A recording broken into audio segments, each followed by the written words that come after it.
Welcome to for the people debate. నేను మీ Avinash Janagama. Interesting అంశం, అమిత్ షా పెట్టినటువంటి మీటింగ్ 10 రాష్ట్రాల ముఖ్యమంత్రులతో ఏ రకమైనటువంటి అవుట్పుట్కి దారితీస్తుంది? దేశంలో మావోయిస్టులకి ఇకపై తెరపడినట్లేనా? ఛత్తీస్గఢ్ ఎన్కౌంటర్ ఎలాంటి సంకేతాలు పంపింది? కేంద్ర హోంమంత్రి అమిత్ షా వ్యూహాలన్నీ ఫలించినట్లేనా?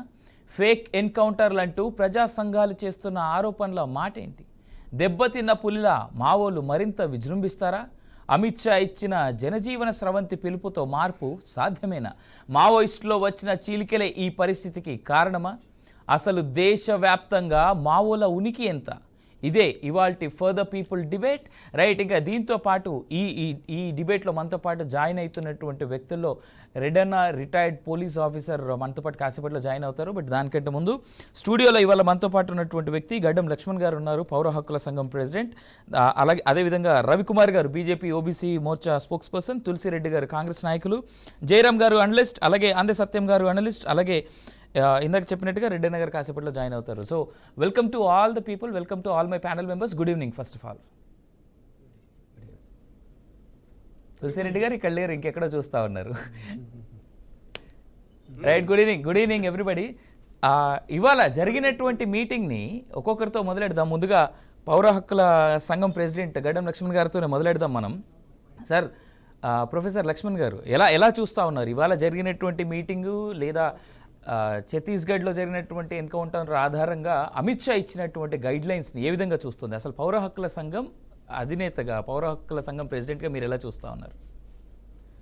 మొదటి చిన్న క్లారిఫికేషన్ ఏంటంటే, మావోయిస్టుల ఉద్యమం ముగిసినట్లయినా అది ఒక్క పరిణామంతో ముగిసే మూమెంట్ కాదు. అది ప్రజలతో ముడిపడి ఉన్న మూమెంట్. అది చాలా కాలంగా 50-60 సంవత్సరాలుగా భారతదేశంలో 26 రాష్ట్రాలకు విస్తరించి పనిచేస్తున్న ఉద్యమం అది.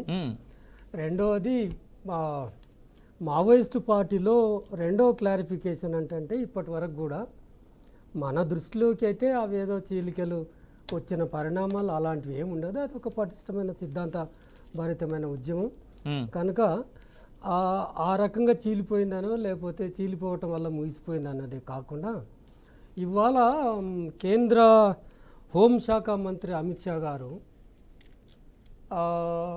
ముఖ్యమంత్రులతో సమావేశం ఏర్పాటు చేశారు. ముఖ్యమంత్రులతో సమావేశం ఏర్పాటు చేయటం అనేది ఎట్లా, ఆయా రాష్ట్రాలకు ఎంత నిధులు కావాలి, ఆయా రాష్ట్రాల భౌగోళిక పరిస్థితులను దృష్టిలో పెట్టుకొని ఎంతెంత మీకు బడ్జెట్ ఇవ్వాలి, ఆ రాష్ట్రాల్లో పేద ప్రజలు ఎంతమంది ఉన్నారు, ఆకలి కొన్న వాళ్ళు ఎంతమంది ఉన్నారు, దరిద్రంతో కొట్టుమిట్టాడే వాళ్ళు ఎంత ఉన్నారు, ముసలోళ్ళు ఎంత ఉన్నారు, ఏ వర్గాలకు ఎంత ఇవ్వాలి అనే ఆ చర్చ చేయటం కోసం వాళ్ళను పిలవలేదు. ఇవాళ ఏ ప్రాంతాలు వెనుకబడి ఉన్నా, ఏ ప్రాంతాల్లో కరెంటు లేదు, ఏ ప్రాంతాలు ఇవాళ ఆయన ఏదో మూసి ప్రక్షాళన చేస్తాడంట, దానికి ఎంత బడ్జెట్ కావాలనే ఒక డెవలప్మెంట్ ప్రోగ్రామ్స్తో కాకుండా ఇవాళ పిలిచిన ఉద్దేశం ఏంటంటే, ఒక క్రిమినల్ ఉద్దేశాన్ని, ఆ ఆలోచనను ఆయా రాష్ట్రాల ముఖ్యమంత్రులకు, ఏ రాష్ట్రాలలో అయితే మావోయిస్ట్ మూమెంటు బాగా వేళ్ళు ఉనికిపోయిందో ఆ రాష్ట్రాల ముఖ్యమంత్రులను పిలవటం అనేదే ఈయన ఇవ్వబోయే సందేశం అనేది చాలా క్లియర్గా ఉంది. ఇప్పుడే కాదు, పోయిన సంవత్సరం అక్టోబర్ 27-28 తేదీల్లో కూడా ఇలాంటి సమావేశాన్ని ఏర్పాటు చేశారు.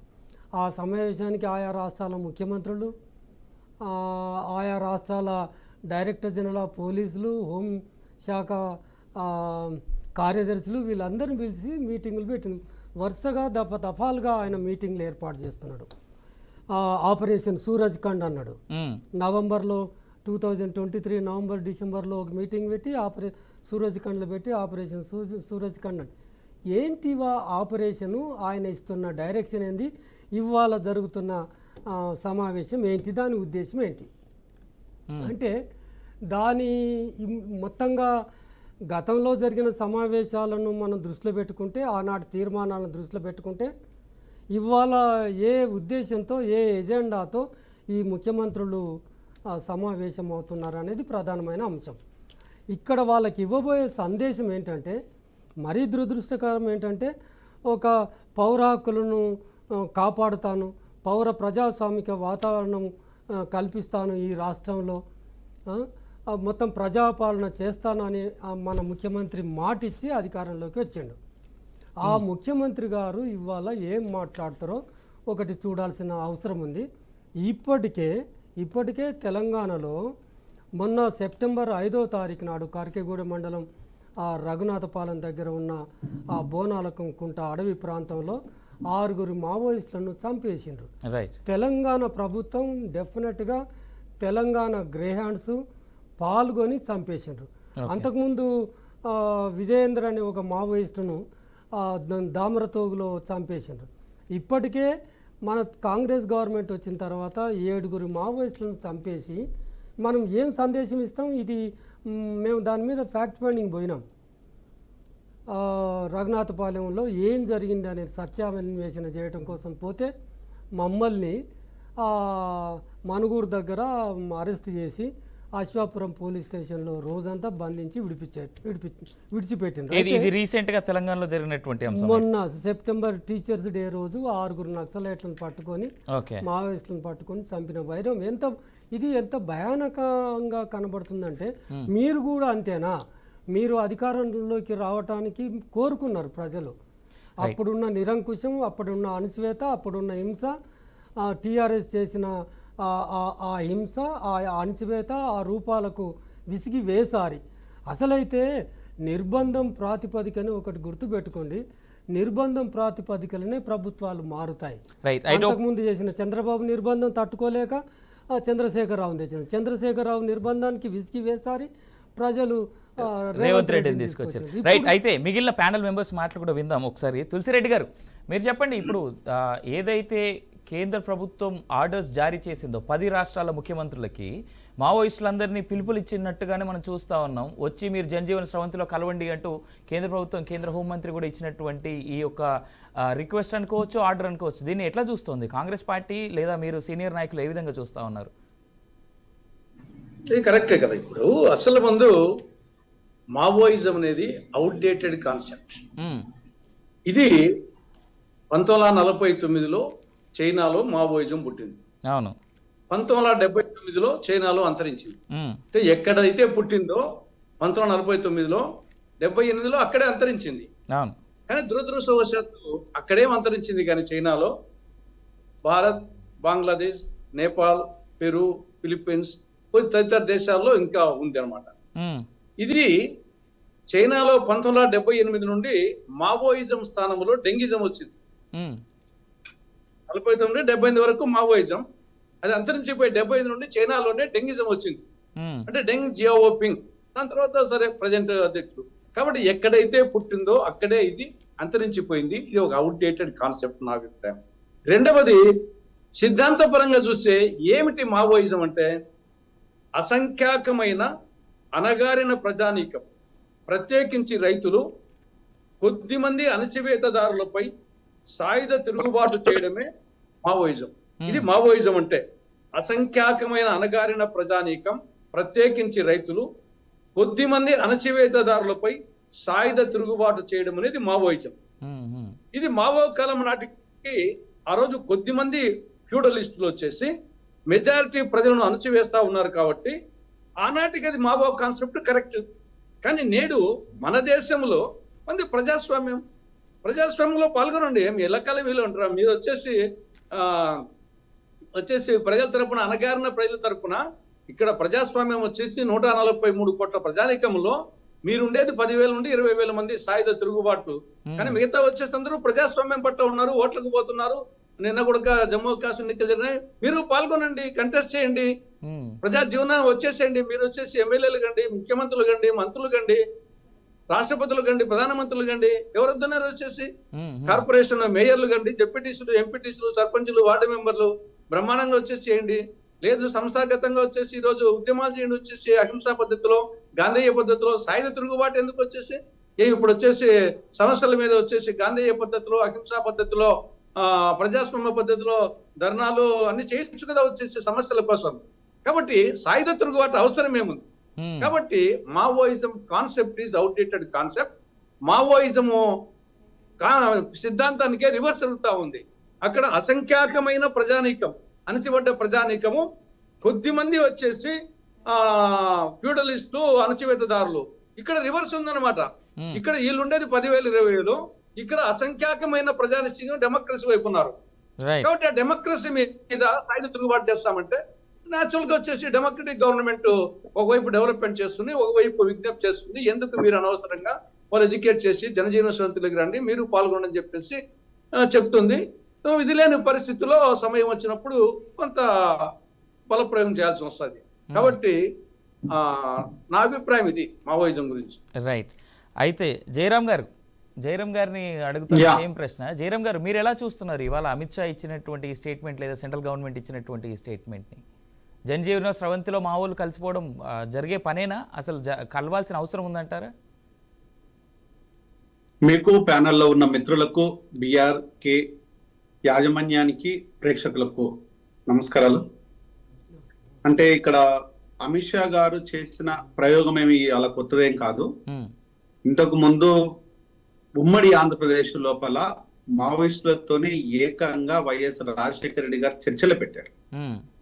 బహుశా ఆ చర్చలు అప్పుడే ఫలిస్తే విషయం ఇంకొక తీరుగా ఉండేది.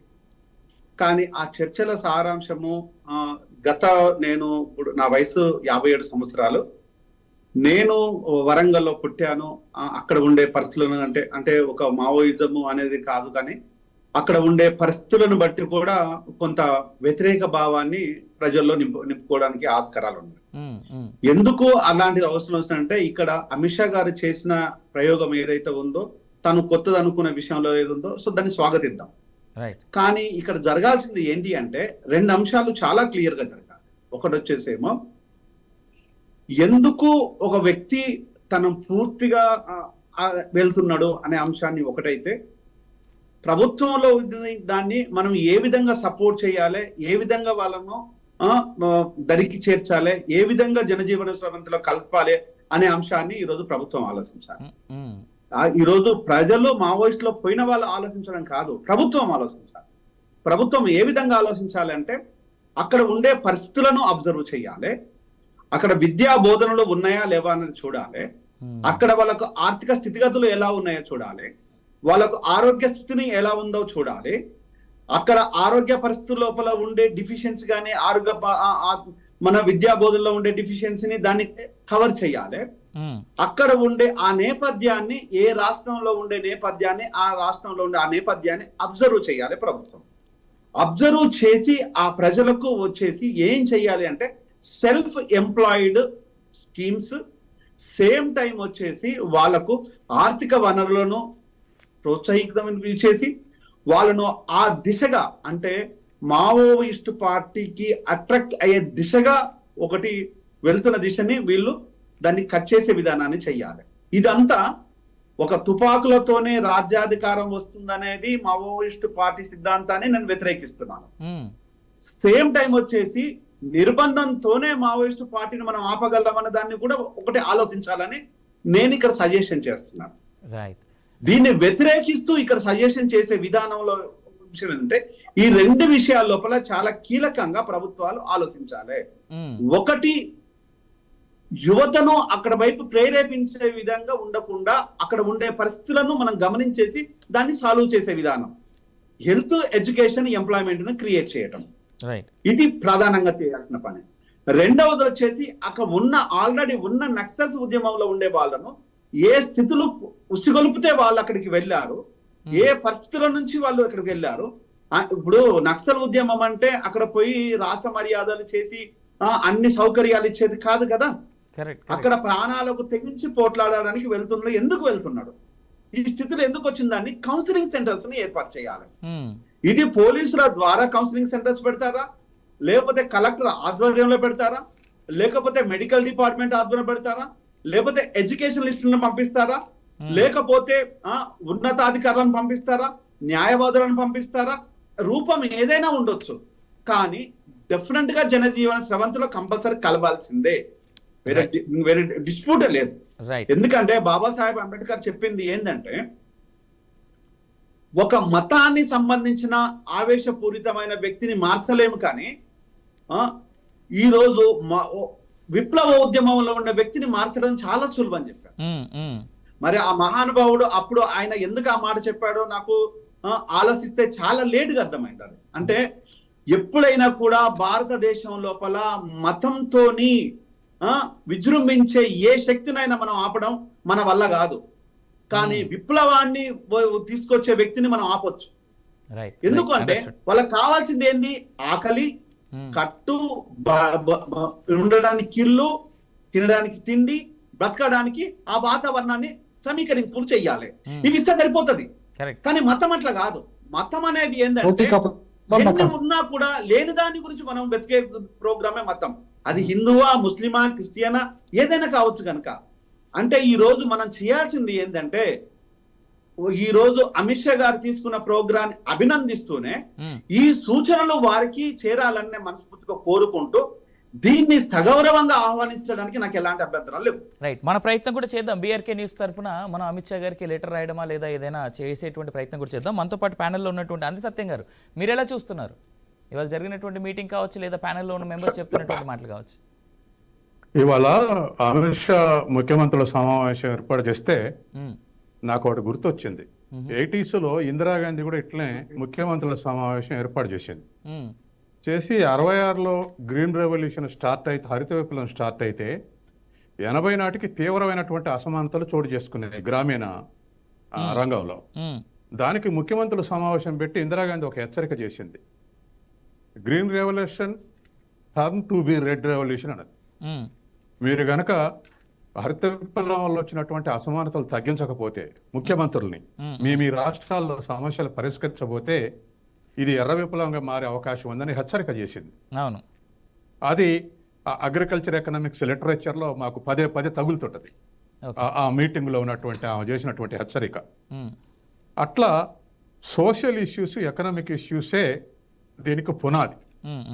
దీనికి ఇంకొక ఎగ్జాంపుల్ చెప్తా. 2001లో నల్లగొండ జిల్లా ఎస్పీ, నేను కూడా కొన్ని దానికి సంబంధించిన సంస్కరణల మీద ఒక బుక్లెట్ తయారు చేస్తున్నా. ఆయన నాతో అన్నది ఏంటంటే, సంస్థ నారాయణపురంలో 16 మంది యువకులు నక్సలైట్ దళాల్లో ఉండరండి, ఒక్కళ్ళు కూడా 10 పాస్ కాలేదు, వీళ్ళెవ్వరు మార్క్సిజం చదివి నక్సలైట్ల మూవ్మెంట్ పోయిన వాళ్ళు గారు, కాబట్టి విప్లవం ఎట్లా వస్తుందని అన్నాడు. నన్ను అడిగాడు. అడిగితే నేనేమనంటే, మరి మీకు తెలిసిన కారణాలు ఏమిటండి అన్నా. ఒకళ్ళు భూ తగాదా మీద, ఒకళ్ళు యజమాని మీద కూలి తగాదా, ఇంకో వాళ్ళ జీతం సమస్య మీద, ఇంకోటి కులం పెట్టి తిట్టిండి అనే సమస్య మీద, ఇట్లా పోయిన వాళ్ళే ఈ 16 మంది అన్నారు. నేను అప్పుడు ఆన్సర్ చెప్పాను. మీరు చెప్పిన దాంట్లో ఆన్సర్ ఉందండి. సోషియో ఎకనామిక్ ఇష్యూస్ తోటి ఆచరణలో వాళ్ళకు వచ్చినటువంటి ఇబ్బందులతోటే ఇవి పరిష్కారం కాక నక్సలైట్లు కలిశారని చెప్పారు. పరిష్కారం అయ్యేటువంటి యంత్రాంగం బయట ఉంటే అది రెవెన్యూ వాళ్ళు భూ సమస్య పరిష్కరిస్తారా, అవమానాలని పోలీస్ సమస్య పరిష్కరిస్తుందా, లేకపోతే మరొకటి ఇంకొకరు పరిష్కరిస్తారా, పెద్ద మనుషులు పరిష్కరిస్తారా? పరిష్కారం దొరకనప్పుడు వీళ్ళ దగ్గర పరిష్కారం దొరకదని నక్సలైట్ దళాల్లో చేరారు. నక్సలైట్ దళాల్లో చేరటం అంటే ప్రాణం పోగొట్టుకోవడానికి పోవటమే, వాళ్ళకి తెలుసు. అది అంటే ప్రాణం పోగొట్టుకోవడానికి కూడా సిద్ధపడిపోయింది ఈ సమస్యలు పరిష్కారం కావని.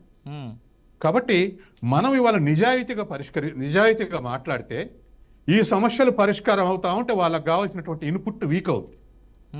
వాళ్ళకి కావాల్సిన, ఇప్పుడు ఇదివరకు నేను చదువుకున్న రోజుల్లో 77, 80లో పీపుల్స్ వారు ఆల్ ఇండియా సెక్రటరీ గణపతి కానీ, పులింజయ్య కానీ, ఇటువంటి వాళ్ళందరూ REC, Kakatiya university polit bureau సభ్యులు, కేంద్ర కమిటీ సభ్యులందరూ వరంగల్, కరీంనగర్ ఏరియాల నుంచి పోయారు. ఆనాడు చదువు, ఆనాడు చర్చ వేరు. ఇవాళ ఐటీ వచ్చిన తర్వాత ఆపర్చునిటీ, ప్రైవేట్ ఎంప్లాయ్మెంట్ ఇవాళ హైదరాబాద్లో 20 లక్షల మంది ఎంప్లాయ్మెంట్ ఉంది. మినిమం యూత్ మొత్తానికి ఇటువంటి ఎంప్లాయ్మెంట్ ఆపర్చునిటీస్ దొరికిన తర్వాత ఇవాళ అటువైపు అట్రాక్షన్ తగ్గింది, వాళ్ళకి రిక్రూట్మెంట్ లేదు కాలేజీల నుంచి. కాబట్టి నిరుద్యోగ సమస్యనండి, భూ సమస్యనండి, కూలీ సమస్యనండి, కులం సమస్యనండి, ఈ సమస్యలు అగ్రివేట్ అవుతూ ఉంటే నక్సల్ మూవ్మెంట్కు అది అవకాశం దొరుకుతుంది. అవి లేని దగ్గరల్లా వాళ్ళు వీక్ అవుతున్నారు. కాబట్టి ముఖ్యమంత్రి వాళ్ళ హోమ్ మినిస్టర్ అమిత్ షా కూడా ముఖ్యమంత్రులకు ఆ హెచ్చరిక చేస్తే బాగుండేది. మీరు సమస్యలు పరిష్కరించుకుంటే ఇది సస్టైన్ అయితే మీరు సమస్యలు పరిష్కరించాలి. ఆనాడు ఇందిరాగాంధీ ఏ హెచ్చరిక అయితే చేసిందో అది అమిత్ షా కూడా ఇవాళ చేసి ఉంటే అది అసలు ఫస్ట్ స్టెప్ అదే ఉండాలి. Right right. ఆ తర్వాత మీకు ఒక మాట, ఆ తర్వాత ఎగ్జాంపుల్ మీరు చూడండి. నక్సల్బరీ పుట్టిన దగ్గర నక్సలైట్ల మూవ్మెంట్ అణిచేశారు. శ్రీకాకుళం పుట్టింది. శ్రీకాకుళం అణిచేస్తే తెలంగాణలో పుట్టింది. తెలంగాణ 2 దశాబ్దాలు అయినాక గత 2 దశాబ్దాలుగా ఇవాళ మహారాష్ట్ర, ఛత్తీస్గఢ్, ఒరిస్సా, తెలంగాణ, అటువైపు మధ్యప్రదేశ్ ఇవన్నీ ఆనుకున్నటువంటి దండకారణ్యం మొత్తంలో ఇవాళ నక్సల్ మూవ్మెంట్ ఒక 2 దశాబ్దాలు కొనసాగుతుంది. గిరిజనులు దగ్గర తీస్తున్నారంటే ఖచ్చితంగా వాళ్ళ సమస్య ఏదో అస్తిత్వమైన సమస్య ఎదుర్కొంటున్నారు. ఇప్పుడు ఆ అడవులన్నీ మల్టీనేషనల్ కంపెనీస్కి ఇస్తే వాళ్ళ అస్తిత్వం క్వశ్చన్ వస్తుంది. గిరిజనుల భూములన్నీ గిరిజనేతరులు పోయి కొంటే ఆక్రమించుకుంటే వాళ్ళ అస్తిత్వ సమస్య వస్తుంది, వాళ్ళ భాష సమస్య వస్తుంది. అందుకని ముఖ్యమంత్రులు ముందు ఈ ప్రాతిపదికన వర్క్ స్టార్ట్ చేసి, అమిత్ షా ఆ మాట చెప్తుంటే ఇది స్టార్ట్ చేసి ఆ తర్వాత నక్సలైట్స్ ప్రజల నుంచి దూరం అయ్యేటువంటి అవకాశం ఉంది. సమస్యలు పరిష్కరిస్తే దూరం అవుతారు, అది మనకు తెలియదు. కానీ మనం ఇవాళ చూస్తున్నాం చాలా కేంద్ర రాష్ట్ర ప్రభుత్వ ఇళ్ల చోట్ల సమస్య ఇటువంటి పరిష్కరిస్తా ఉంటే ఆ ఇష్యూస్ మీద కమ్యూనిస్టులు కొట్టడానికి వాయిస్ లేకుండా పోయింది. కాబట్టి ఇది కమ్యూనిస్టులా లేదా ఇంకొకళ్ళ క్వశ్చన్ కాదు. ప్రజల సమస్యల్ని ఎప్పుడైతే పరిష్కరిస్తారో ఈ సిచ్యువేషన్ డైల్యూట్ అయింది. ఇది ఒకటి. మరొక భాగం ఏమిటంటే పీపుల్స్ వారు కూడా ఆలోచించాల్సింది ఏమిటంటే ఇవాళ లాటిన్ అమెరికా దేశాల్లో అమెరికా జోక్యం ఉన్న అక్కడ ప్రభుత్వాలను ఓడగొట్టగలిగారు. అట్లాగే నేపాల్లో కమ్యూనిస్ట్ పార్టీలు సస్టైన్ అయినాయి, పార్లమెంటరీ డెమోక్రసీ ద్వారా సస్టైన్ అవుతున్నాయి. ఇవాళ శ్రీలంకల అధికారంలోకి రాగలిగారు ఒక మార్క్సిస్ట్ నాయకుడు. కాబట్టి ఇవాళ ప్రజలు కూడా ఓటేయటానికి ఇష్టపడుతున్నారు. ఇవాళ కాశ్మీర్లో అంత ఉగ్రవాదం ఉంది, అంత మిలిటరీ రిప్రెషన్ ఉన్నా దరిదాపు 65 నుంచి 70% మధ్య పోలింగ్ అయింది చాలా నియోజకవర్గాల్లో.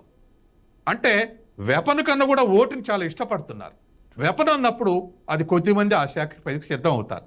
దానికి మాస్ సపోర్ట్ ఉండాలి. కాబట్టి మాస్ సపోర్ట్ లేకుండా యాక్షన్స్ కు దిగితే ఇటువంటి రిజల్ట్స్ వచ్చే అవకాశం ఉంది.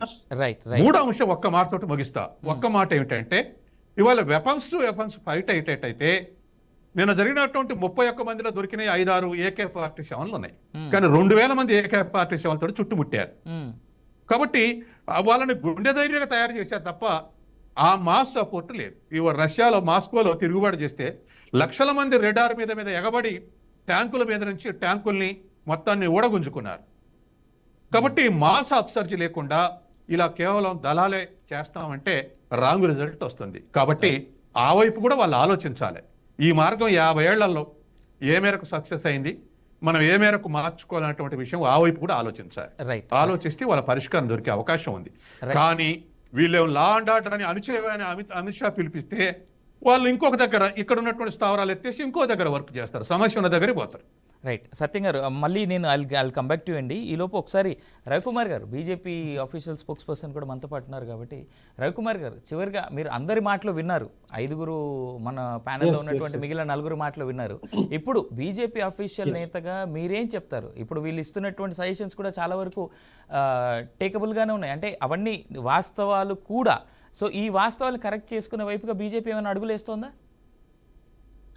అంటే ముందుగా మీకు ప్రేక్షకులకు అందరికీ వస్తే అంటే ఒక్కరు తప్ప అంటే ఆయన పేరు మర్చిపోయాను, సారీ ఏమనుకోవద్దు. మిగతా వాళ్ళందరూ కూడా దాదాపు మావోయిజానికి వ్యతిరేకంగా మాట్లాడిన వాళ్ళే మన చర్చలో ఉన్నారు ఈరోజు. అండ్ మావోయిజానికి వ్యతిరేకంగా మాట్లాడుతూ అట్ ది సేమ్ టైం ప్రభుత్వానికి విలువైన సూచనలు ఇచ్చే ప్రయత్నం చేశారు. ఆ విలువైన సూచనల్లో ముఖ్యమైనది మన జయరాం గారు చెప్పిన కొన్ని సూచనలు కావచ్చు, అందే సత్యం గారు చెప్పిన కొన్ని సూచనలు కావచ్చు. అదే విధంగా మావోయిస్టులకు ఒక సజెషన్ ఇచ్చారు మన తులసిరెడ్డి గారు, అసలు అవుట్డేటెడ్ మావోయిజం అనేది అవుట్డేటెడ్ అని చెప్పేసి మావోయిస్టులకు ఒక సూచన కావచ్చు. ఇవన్నీ విన్న తర్వాత నాకు అనిపిస్తుంది ఏంటంటే కొన్ని బ్యాక్గ్రౌండ్స్ కూడా చెప్పారు. అంటే అందే సత్యం గారు అంతకుముందు జరిగినటువంటి విషయాలు కావచ్చు, ఇందిరాగాంధీ పీరియడ్ లో జరిగిన ఇష్యూస్ కావచ్చు, ఇవన్నీ కూడా చెప్పారు. అయితే నేనేమంటానంటే ఈ దేశంలో 2014 తర్వాత దేశం యొక్క డెవలప్మెంట్ స్పీడ్, ఆ వీల్ యొక్క స్పీడ్, అభివృద్ధి రథచక్రం అంటాం మనం, ఏమంటాం అభివృద్ధి రథచక్రం యొక్క స్పీడ్ కొన్ని ఇంతలు పెరిగింది. అది ఎన్ని ఇంతలు నేను చెప్పుకుని డబ్బా కొట్టినట్టు ఉంటది కానీ చాలా ఇంతలు పెరిగింది. పెరిగినప్పుడు మనము ఎక్కడ కూడా ఈ యొక్క సరే మన ఆదివాసీ గిరిజన ప్రాంతాల్లో ఉన్నటువంటి సమస్యలకు మనం పరిష్కారం ఈజీగానే కనుగొనగలుగుతున్నాం. రైట్. దాంట్లో కనుగొన్నటువంటి పరిష్కారాల్లో కొన్ని నేను చెప్తాను. కొన్ని ఏంటంటే ఈ గిరిజన ప్రాంతాలకు సంబంధించి దేశం మొత్తం మీద దాదాపు 14,000 కిలోమీటర్ల రోడ్లు వేసుకోగలిగినాం. 14,000 కిలోమీటర్ల రోడ్లు వాళ్ళతో అనుసంధానం అవ్వడానికి ఈ రోడ్లు చాలా ఉపయోగపడతాయి. అదే విధంగా సమాచారాన్ని చేరవేసుకునేందుకు దాదాపు 6,000 వరకు ఈ మన టెలిఫోన్ టవర్స్, సిగ్నల్ టవర్స్ వేసుకున్నాం. ఇంతేకాకుండా పవర్ కనెక్షన్స్, ఎలక్ట్రిసిటీ కనెక్షన్స్ దాదాపు అన్ని ఊళ్ళలో వేసేసాం. కొన్ని తప్పితే ఈ ఛత్తీస్గఢ్ లో కొన్ని ఊర్లు తప్పితే ఆల్మోస్ట్ అన్ని ఊళ్ళలో పవర్ కనెక్షన్ వేసేసాం. దాని తర్వాత ఎక్కడైతే విద్యకు సంబంధించి, ఉపాధికి సంబంధించి సమస్య పైన పరిష్కరించడానికి ఆ రాష్ట్ర ప్రభుత్వాలతో కేంద్ర ప్రభుత్వము తమ వంతుగా కృషి చేస్తూ ఇద్దరు కూడా, కేంద్రం అండ్ రాష్ట్ర ప్రభుత్వాలు ఇద్దరు కూడా ఇంటిగ్రేట్ అయ్యి వాటికి కావాల్సినన్ని కూడా వనరులు సమకూరుస్తూ రాష్ట్ర ప్రభుత్వాలతో కలిసి పనిచేస్తాం. ఎక్కడైనా లోటుపాట్లు ఉంటే వాటిని సరి చేసుకోవడానికి కేంద్ర ప్రభుత్వము ఎప్పటికైనా కూడా కేంద్ర ప్రభుత్వము సముఖంగా ఉంది. దాంట్లో భాగంగానే ఈ రోజు కేంద్ర ప్రభుత్వము ఈ నక్సల్స్ ప్రభావిత ప్రాంతాల రాష్ట్రాల ముఖ్యమంత్రులు, చీఫ్ సెక్రటరీలు, డీజీపీలతో ఈరోజు మీటింగ్ ఏర్పాటు చేసినారు. దాంట్లో అనేక అంశాలు చర్చకు వచ్చినాయి. అనేక అంశాల్లో చర్చల్లో భాగంగా ఎటువంటి అభివృద్ధి కార్యక్రమాలు జరిగినాయి, నక్సలిజం గత 2010 నుంచి ఇప్పటి వరకు ఎంత తేడా వచ్చింది, దాదాపు 95% ఈ హింసాత్మక ఘటనలు తగ్గినాయి. దాదాపు నక్సలైట్ల భావానికి అంటే ఆ మావోయిజానికి అట్రాక్ట్ అయ్యే వాళ్ళు, అక్కడికి వాళ్ళతో చేరే వాళ్ళ సంఖ్య కూడా చాలా వరకు తగ్గింది. అండ్ నక్సలైట్ల లొంగుబాటు కూడా చాలా వరకు పెరిగింది. అంటే వాళ్ళ యొక్క ఎన్కౌంటర్ లో చనిపోయిన వాళ్ళ సంఖ్య కూడా బాగా పెరిగింది. ఈ విషయాలు చెబుతూ ఒకటి మాత్రం లక్ష్యంగా పెట్టుకున్నారు, ఏంటంటే 2026 వరకు కూడా 2026 ఏప్రిల్ లోపు నక్సలిజం అనేది భారతదేశంలో ఉండకూడదని చెప్పేసి ఒక లక్ష్యం పెట్టుకున్నారు. అయితే దీనికి కొన్ని సూచనలు, ఇప్పుడు చేసినటువంటి సూచనలు అన్ని కూడా ఖచ్చితంగా స్వీకరించదలసిన విషయాలే, స్వీకరించదలసిన సూచనలు వాటన్నిటిని కూడా స్వీకరిస్తాం. అయితే నేనేమంటున్నానంటే ఈ దేశానికి తీవ్రవాదం ఎంతైతే ప్రమాదకరమైందో, అది మత తీవ్రవాదం కావచ్చు, ఇస్లామిక్ టెర్రరిజం కావచ్చు, ఏదైనా కావచ్చు, దాంతో పాటు ప్యారలల్ గా మావోయిజం కూడా, నక్సలిజం కూడా అంతే ప్రమాదకరమైనది. రైట్. దాంట్లో ముఖ్యమైనది మావోయిజం అనేది అభివృద్ధికి ఆటంకం కలిగిస్తా ఉంది. మావోయిజం అనేది అభివృద్ధికి ఆటంకం కలిగిస్తుంది కాబట్టి భారతీయ జనతా పార్టీ యొక్క మూల సిద్ధాంతం ఏదైతే ఉందో, ఆ మూల సిద్ధాంతం ఏంటంటే ఈ దేశంలో ఉన్నటువంటి చివరి గ్రామం వరకు, ఆ గ్రామంలో ఉన్న చివరి వ్యక్తి వరకు కూడా ఈ ప్రభుత్వం యొక్క అభివృద్ధి ఫలాలు అందాలి అని చెప్పేది మా యొక్క సిద్ధాంతం, మా పార్టీ సిద్ధాంతం. ఆ సిద్ధాంతానికి అనుగుణంగా మేము పనిచేస్తున్నామే కానీ, అంటే దాని అర్థం ఏంటంటే చిట్ట చివరి గ్రామంలో చిట్ట చివరి వ్యక్తికి కూడా ప్రభుత్వం యొక్క అభివృద్ధి ఫలాలు ఖచ్చితంగా అందాలి అనేది మా యొక్క సిద్ధాంతం. ఆ సిద్ధాంతం ప్రకారం పనిచేసుకుంటూ పోతున్నాం. కాబట్టి ఇంకా ఏదైనా గ్రామాలు ఈ మావోయిజం వల్ల, నక్సలిజం వల్ల ఈ యొక్క అభివృద్ధి అందకుండా దూరంగా ఉంటే వాటిని సమూలంగా, ఆ నక్సలిజాన్ని సమూలంగా తుడిచివేసి అభివృద్ధి ఫలాలు ఆ చిట్ట చివరి గ్రామాల్లో కూడా అందాలనేదే మా యొక్క లక్ష్యం. రేపు పొద్దున భారతీయ జనతా పార్టీ 3వ టర్మ్ లో పలానా గ్రామంలో, పలానా గిరిజన గూడెంలో రోడ్లు లేవు, లేకపోతే గ్రామ పంచాయతీ బిల్డింగ్ లేదు, లేదా అక్కడ ఎలక్ట్రిసిటీ లేదు, లేదా అక్కడ ప్రాథమిక పాఠశాల లేదు, ఇది లేదు అది లేదు అనేది ఉండకూడదు అనేది మా యొక్క లక్ష్యం. అయితే ఇప్పటి వరకు మన అనలిస్టులు అందరూ చెప్పిన విషయాలన్నిటినీ కూడా మనము క్రోడీకరిస్తే, ఒక దగ్గర క్రోడీకరిస్తే వాళ్ళు చెప్పేది కూడా ఒకటి ఏంటంటే అభివృద్ధి ఫలాలు అందరికీ అందాలని చెప్పేది. ఒక చిన్న ఎగ్జాంపుల్ చెప్పారు మన అందసత్యం గారు చెప్పారు. గిరిజన భూములు ఏదైతే ఉన్నాయో, గిరిజన భూములు వేరే వాళ్ళు కొని అక్కడ వాళ్ళకి ఆ భూములు వాళ్ళకి కాకుండా చేస్తున్నారని. దీంట్లో రకరకాలు చాలా విషయాలు కావచ్చు. రవికుమార్ గారు, I'll come back to you. ప్యానెల్లో ఉన్న మెంబర్స్ లో ఫస్ట్ గడ్డం లక్ష్మణ్ గారిని అందరి స్టేట్మెంట్స్ విన్న తర్వాత నేను అడగాలనుకునేటువంటి స్ట్రైట్ క్వశ్చన్ ఏంటంటే, మీరు మొన్న వెళ్ళినప్పుడు తెలంగాణ ప్రభుత్వం మిమ్మల్ని అరెస్ట్ చేసింది అనేటువంటి మాట మీరు అన్నారు. ఇప్పుడు ఇంత డెవలప్ జరుగుతున్నటువంటి భారత్లో ఇది కేవలం ఒక పార్టీకి అన్వయించేటువంటిది కాదు. డెవలప్మెంట్ అనేటువంటి ఇట్స్ ఆల్వేస్ ఇన్నోవేటబుల్. గతంలో ఉన్నటువంటి ప్రభుత్వాలు ప్లస్ ప్రస్తుతం ఉన్నటువంటి ప్రభుత్వాలు అన్నీ కలిసి చేస్తేనే భారత్ యొక్క డెవలప్మెంట్ అనేది సాధ్యం. సో ఇంత డెవలప్మెంట్ జరుగుతూ ఉన్నటువంటి ఈ తరుణంలో నిజంగా మావోలు ఉండాల్సినటువంటి అవసరం భారత్కు ఉందా? అసలు మావోయిజం అనేటువంటిది ఇందాక తులసిరెడ్డి గారు చెప్పినట్టుగా కాంగ్రెస్ నేత ఎక్కడైతే మొదలైందో అక్కడే చంపివేయబడింది ఆల్రెడీ. వాళ్ళే వద్దనుకున్న తర్వాత భారత్ లాంటి దేశంలో ఎక్కడి నుంచో అరువు తెచ్చుకున్నటువంటిది మన దేశానికి అవసరమా? లక్ష్మణ్ గారు, ఈ అరువు తెచ్చుకోవటము, విదేశీ సిద్ధాంతము,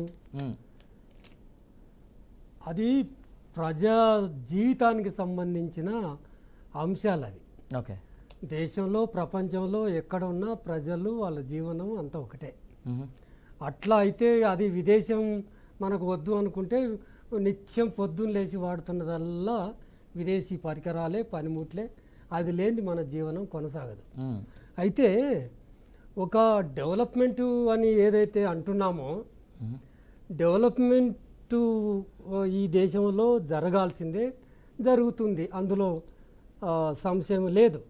కాకపోతే డెవలప్మెంట్ కనుక జరిగితే ఈ దేశంలో లేవదీస్తున్న ప్రశ్న ఏంటంటే, ఇప్పటికీ ఈ దరిద్రం ఎందుకుంది, ఈ ఆకలి ఎందుకుంది, రైతులు సంవత్సరాల తరబడి రోడ్డు మీదకి వచ్చి ఎందుకు ఉద్యమం చేస్తున్నారు, వాళ్ళు చేసే ఉద్యమాలను ఎందుకు అణచివేస్తున్నారు, డ్రోన్ల ద్వారా అణచివేస్తున్నారు, విదేశీ శక్తులు ఉన్నాయని అంటున్నారు. ఈ డెవలప్మెంటే కనుక జరిగితే, మన రవి చెప్పినట్టుగా డెవలప్మెంటు చిట్ట చివరి గ్రామానికి 80 ఏళ్ళు అయింది, ఎప్పుడు చేరుకుంటుంది? చేరుకోలేదు కదా. చిట్ట చివరి గ్రామానికి చేరుకోవటం పక్కకు పెడితే, చిట్ట చివరి నక్సలైట్ను పట్టుకొని చంపాలని ఇవాళ అమిత్ షా ఈ ముఖ్యమంత్రులకు చెప్పబోతున్నాడు. ఈ మనం చెప్పటం కాదు, ఈ ఆకలి ఉంది అని. మీరు ఆగండి కాస్త, ఆకలి ఉంది అని రవి గారు ఆగండి, ఏళ్ళు దించండి. అయితే ఈ ఆకలి ఉంది అని ప్రజా సంఘాలు చెప్పడం కాదు, ఉద్యమకారులు చెప్పడం కాదు, అంతర్జాతీయ సూచీలు చెప్తున్నాయి.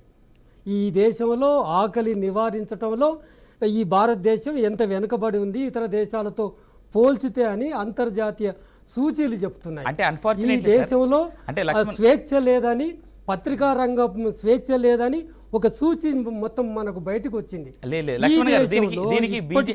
దీనికి బీజేపీ నాయకులు అవసరం లేదు. నేను ఒక చిన్న సమాధానం చెప్తా, కరెక్ట్ గా చెప్పండి.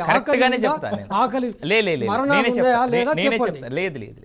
అంతర్జాతీయ సంస్థలుగా పిలువబడేటువంటి చాలా సంస్థలు బీజేపీ కాదండి. వాస్తవాలు మనం మాట్లాడుకుందాం. బంగ్లాదేశ్ లాంటి దేశమే భారత్ కి సాయం చేస్తుందని కొన్ని అంతర్జాతీయ సంస్థలు రాశాయి. ఇవాళ బంగ్లాదేశ్ అది చెప్పుకుంటారు. ఆకలి సూచి, ఆకలి మరణాలు ఉన్నాయని అంతర్జాతీయ సంస్థలు చెబితేనేమో అది బోగస్. జెండర్ ఇన్ఈక్వాలిటీ ఉందని చెబితేనేమో అది బోగస్.